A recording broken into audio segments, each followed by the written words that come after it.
To add Payoneer to Shopify payment methods, start by logging into your Shopify account and navigating to the Settings section. In the Settings section, click on the Payments option, which will take you to the payment providers page. On this page, you will see a list of available payment providers. Click on the Add Payment Method button and search for Payoneer. Once you have found Payoneer, click on the Add button next to it.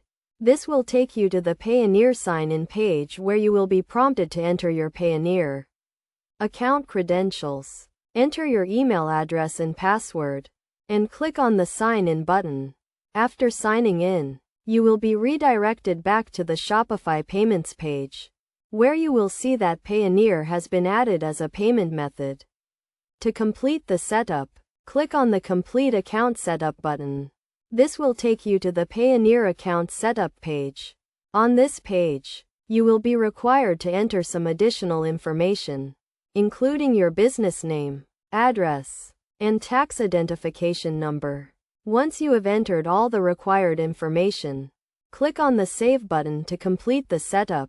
After completing the setup, Payoneer will be available as a payment method in your Shopify store, and customers will be able to use it to make payments.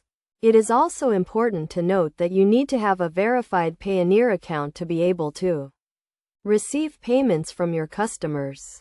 In addition, make sure that your Payoneer account is set up to receive payments in the same currency as your Shopify store. This will help avoid any currency conversion fees and ensure that you receive the correct amount of payment from your customers. By following these steps, you can easily add Payoneer to your Shopify payment methods and start receiving payments from your customers.